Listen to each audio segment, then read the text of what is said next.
मेरे प्यारे high school के छात्रों, कैसे हैं? चलिए स्टार्ट करते हैं आज साइंस के कुछ ऐसे क्वेश्चन जो आपके बोर्ड परीक्षाओं में देखने को मिलेंगे। तो चलिए अपने पहले क्वेश्चन पे चलते हैं।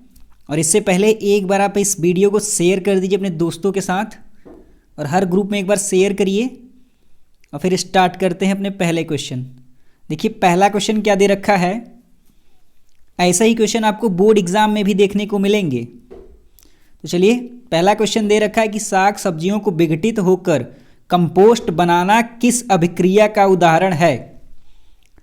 20 जो है बहुविकल्पी प्रश्न आपके बोर्ड परीक्षा में भी आएंगे, एकदम इसी टाइप के। ऐसे ही क्वेश्चन एकदम डिज़ाइन रहेंगे बोर्ड एग्जाम में भी। जैसे क्वेश्चन बोर्ड एग्जाम में आएंगे बस वैसे ही क्वेश्चन आपको इस वीडियो में भी देखने को मिलेंगे। ठीक है, तो बताइए इसका आंसर बताइए। पहला है ऊष्माशोषी, दूसरा ऊष्माक्षेपी, तीसरा उभयगामी और तीसरा प्रतिस्थापन। तो बताइए इसका आंसर क्या हो जाएगा। साग सब्जियों को विघटित होकर कंपोस्ट बनाना किस अभिक्रिया का उदाहरण है। ऊष्माक्षेपी अभिक्रिया। कौन सी? ऊष्माक्षेपी अभिक्रिया होती है। तो चलिए अगले क्वेश्चन पे चलते हैं। अगला क्वेश्चन क्या दे रखा है, दिया है कि निम्नलिखित युग्म में से कौन सा युग्म प्रतिस्थापन अभिक्रिया देता है। पहला ऑप्शन सोडियम क्लोराइड विलयन एवं कॉपर धातु, दूसरा मैग्नीशियम क्लोराइड विलयन एवं एल्युमिनियम धातु, तीसरा फेरस सल्फेट विलयन एवं सिल्वर धातु और चौथा सिल्वर नाइट्रेट विलयन एवं कॉपर धातु। तो बताइए कौन सा सही हो जाएगा। सिल्वर नाइट्रेट विलयन एवं कॉपर धातु, डी वाला करेक्ट हो जाएगा। ठीक है, चलिए अगले क्वेश्चन पे चलते हैं। अगला क्वेश्चन दे रखा है कि Zn+CuSO4 अभिक्रिया दे रखी है कि ZnSO4+Cu रासायनिक अभिक्रिया किस प्रकार की है। बताइए ये ZnCuSO4 की अभिक्रिया जो ZnSO4+Cu अभिक्रिया है ये किस प्रकार की अभिक्रिया है। संयोजन अभिक्रिया है, विस्थापन अभिक्रिया है, द्विविस्थापन है या वियोजन है। बताइए कौन सी अभिक्रिया है ये द्विविस्थापन अभिक्रिया है। कौन सी अभिक्रिया है? द्विविस्थापन अभिक्रिया। कहाँ है द्विविस्थापन? सी वाला द्विविस्थापन अभिक्रिया। चलिए नेक्स्ट क्वेश्चन पे चलते हैं। अगला क्वेश्चन दे रखा है कि निम्नलिखित में योगात्मक अभिक्रिया है। बताइए योगात्मक अभिक्रिया कौन सा है। चारों में से 4 ऑप्शन आपके सामने है, बताओ इस चारों में से कौन सा योगात्मक अभिक्रिया है। पहला Zn+H2SO4 की अभिक्रिया हुई ZnSO4+H2, दूसरा है 2KBr+Cl2 इसकी अभिक्रिया हुई है जो 2KCl+Br2। ठीक है, जो तीसरा है 2H2+O2 के साथ अभिक्रिया हुई है जो 2H2O हुआ है। ठीक है, और डी वाली अभिक्रिया है 2HgO, इसकी अभिक्रिया है 2Hg+O2। तो बताइए इसमें से कौन सी अभिक्रिया सही है। योगात्मक अभिक्रिया कौन है? 2H2O+HO2 बन के बनाता है 2H2O, 2 ठो जल। ठीक है, ये बन जाएगा H2O और एक और बना लेता है H2O, तो ये हो जाता है 2H2O। ठीक है, तो सी वाला करेक्ट। चलिए अगली अभिक्रिया पे चलते हैं, अगले क्वेश्चन पे चलेंगे। अगला क्वेश्चन क्या दे रखा है कि क्षारीय विलयन में फिनाल फथेलीन सूचक का रंग होता है। फिनाल फैथलीन सूचक का रंग होता है पहला लाल, दूसरा पीला, तीसरा नीला और चौथा रंगहीन। 4 ऑप्शन है आपके सामने।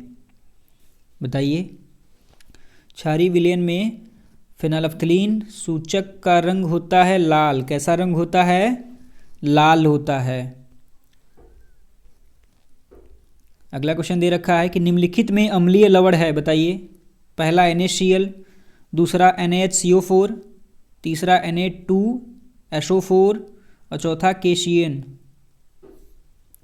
बताइए अम्लीय लवण कौन सा है इसमें से। NaHSO4 कहाँ है? बी ऑप्शन पे NaHSO4 जो है इसमें से अम्लीय लवण है। ये देखिए 2013 में भी पूछा है और 20 में भी पूछा था और 22 में भी पूछा है। हो सकता है अब 23 में भी पूछ दे, है कि नहीं? 23 में भी पूछ देगा तो 1 नंबर मिल गया फ्री में आपको। चलिए अगले प्रश्न पे चलते हैं। अगला क्वेश्चन क्या दे रखा है? अगला दिया है कि एसिटिक अम्ल में अम्लीय हाइड्रोजन परमाणुओं की संख्या है। एसिटिक अम्ल में अम्लीय हाइड्रोजन परमाणुओं की संख्या, पहला 1, दूसरा 2, तीसरा ऑप्शन 3 और चौथा ऑप्शन 4। बताइए कौन सा सही है? एसिटिक अम्ल में अम्लीय हाइड्रोजन परमाणुओं की संख्या 1 होती है। कितनी होती है?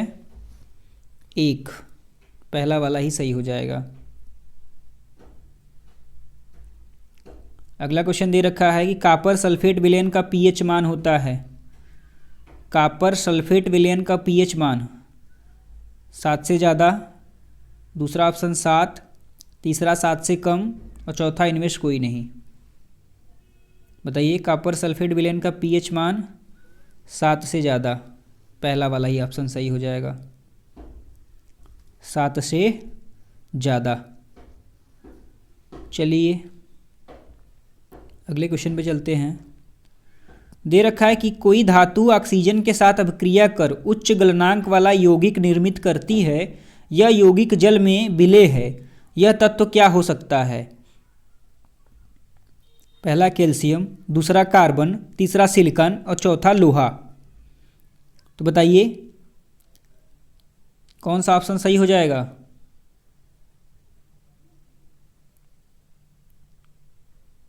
कैल्शियम। कौन सा? कैल्शियम, पहला ही राइट है, कैल्शियम। कैल्शियम राइट आंसर है। अगला क्वेश्चन दिया है कि कॉपर पाइराइट को वायु में गर्म करके सल्फर को दूर करने की क्रिया को कहते हैं।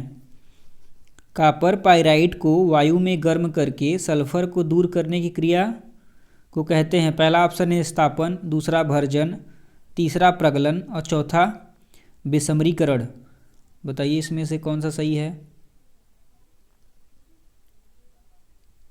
क्या कहते हैं? भर्जन। ठीक है, भर्जन करेक्ट हो जाएगा। अगला प्रश्न दिया है कि आवर्त सारणी में एक समूह में ऊपर से नीचे जाने पर निम्नलिखित में से क्या नहीं बढ़ता है? आवर्त सारणी में एक समूह से ऊपर से नीचे की ओर जाने पर, पहला है परमाणु त्रिज्या, दूसरा धात्विक अभिलक्षण, तीसरी संयोजकता और चौथी एक तत्व में कोषों की संख्या।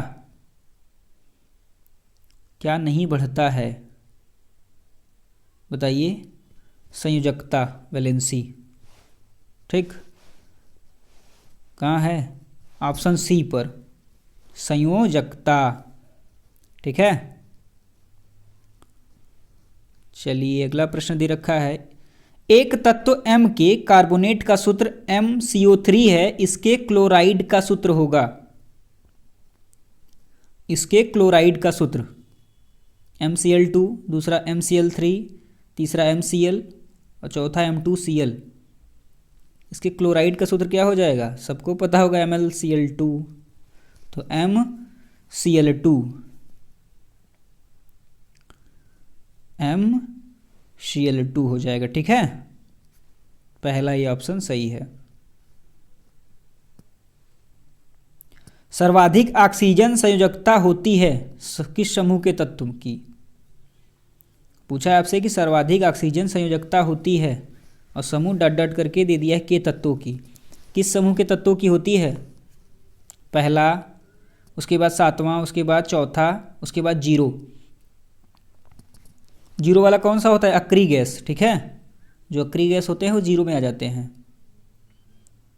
तो बताइए कौन से में होती है सर्वाधिक ऑक्सीजन संयोजकता?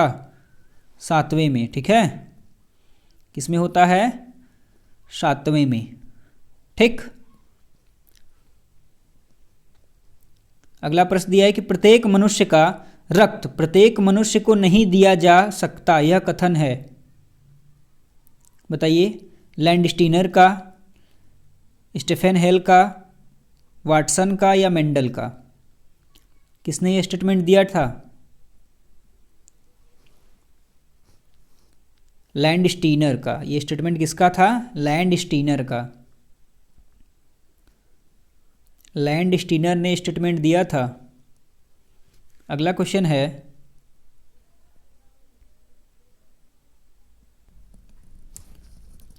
मनुष्य के प्रत्येक जबड़े में चर्वणक दांतों की संख्या होती है। बताइए, पहला 2, दूसरा 4, तीसरा 6 और चौथा 8। मनुष्य के प्रत्येक जबड़े में चर्वणक दांतों की संख्या होती है 6। कितना होता है? 6 होता है, 6। ठीक है।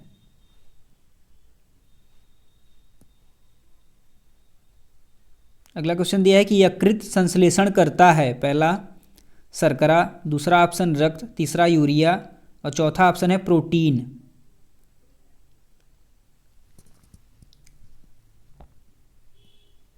बताइए, यकृत संश्लेषण करता है शर्करा। कौन सा ऑप्शन सही हो जाएगा? शर्करा। अगला क्वेश्चन दे रखा है कि म्यूकर में अलैंगिक जनन होता है।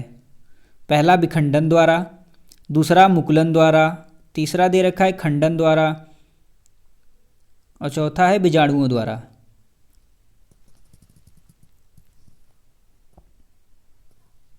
बताइए कौन सा सही हो जाएगा? बीजाणुओं द्वारा। ठीक है।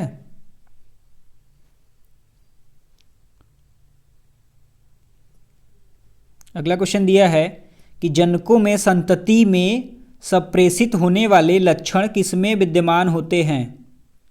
पहला कोशिका द्रव्य, दूसरा राइबोसोम, तीसरा गाल्जी काय और चौथा जो है जीन।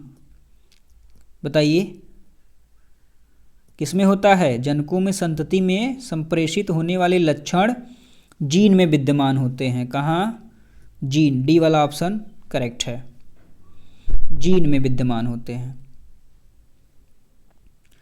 अगला प्रश्न दिया है कि द्विनिषेचन पाया जाता है। पहला ऑप्शन सभी जीवों में, दूसरा सभी पादपों में, तीसरा आवृतबीजी पौधों में और चौथा केवल जलीय पौधों में। बताइए, द्विनिषेचन पाया जाता है आवृतबीजी पौधों में। किसमें? आवृतबीजी पौधों में। अगला प्रश्न दिया है कि मानव नेत्र में उपस्थित लेंस है। मानव के नेत्र में उपस्थित कौन सा लेंस है? पहला उत्तल, दूसरा अवतल, तीसरा कोई लेंस नहीं होता। डी वाला उत्तल तथा अवतल दोनों। बताइए, मानव नेत्र में उपस्थित लेंस उत्तल लेंस होता है। कौन सा लेंस होता है? उत्तल। ठीक है, उत्तल लेंस लगा है आंखों में। चलिए अब देखिए, अति लघु प्रश्न आ गए हैं। ऐसे ही 5 अति लघु प्रश्न भी आपको बोर्ड परीक्षा में देखने को मिलेंगे। पहला दिया है कि विद्युत धारा नापने के यंत्र का नाम लिखिए। बताइए, विद्युत धारा नापने का यंत्र क्या होता है? विद्युत धारा किससे मापते हैं? विद्युत धारा किससे मापते हैं? विद्युत धारा अमीटर से नापते हैं। किससे? अमीटर से। किससे मापते हैं? विद्युत धारा अमीटर से मापा जाता है। ठीक है। चलिए, ऐसे एक एक नंबर में भी अति लघु प्रश्न भी, सॉरी 2-2 नंबर के आएंगे अति लघु वाले प्रश्न। अगला प्रश्न दिया है कि विभवांतर नापने के यंत्र का नाम लिखिए। विभवांतर किससे मापा जाता है? कमेंट बॉक्स में सारे लोग उत्तर करो। किससे मापते हैं? वोल्ट मीटर से। किससे? वोल्ट मीटर से मापते हैं। ठीक है, विभवांतर वोल्ट मीटर से मापा जाता है। अगला प्रश्न दिया है कि दृश्य प्रकाश में सबसे कम तरंग दैर्ध्य किस रंग की है? दृश्य प्रकाश में सबसे कम तरंग दैर्ध्य किसका होता है? सबसे कम तरंग दैर्ध्य। प्रिज्म देखे हैं आप? प्रिज्म पे जब व्हाइट लाइट डाली जाती है ऐसे, तो इसका वर्ण विक्षेपण होता है ना। तो बताइए, सबसे कम किसका होता है? बैगनी का, और सबसे अधिक रेड। ठीक है। तो सबसे कम तरंग दैर्ध्य किस रंग का होता है? बैगनी का। सबसे नीचे बैगनी होती है, ठीक है, बैगनी का। किसका? बैगनी का। चलिए अगले प्रश्न पे चलते हैं। अगला क्वेश्चन दिया है कि चुंबकीय फ्लक्स अदिश राशि है अथवा सदिश। बताइए चुंबकीय फ्लक्स जो है अदिश राशि है या सदिश? चुंबकीय फ्लक्स कौन सी राशि है? अदिश राशि है। चुंबकीय फ्लक्स जो है वो अदिश राशि है। कौन सी राशि है? अदिश राशि, ठीक। चलिए देखिए आज का लास्ट और 5वां क्वेश्चन अति लघु प्रश्न का दिया है कि वेबर किस भौतिक राशि का मात्रक है? बताइए वेबर किस भौतिक राशि का मात्रक है?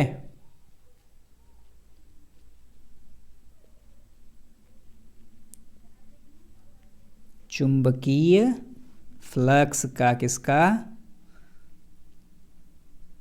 चुंबकीय फ्लक्स का, ठीक है, चुंबकीय फ्लक्स। तो ये आज के 20 जो है कि बहुविकल्पी और 5 अति लघु प्रश्न थे। ऐसे ही आपको जो है प्रश्न देखने को मिलेंगे बोर्ड परीक्षा में, ठीक है।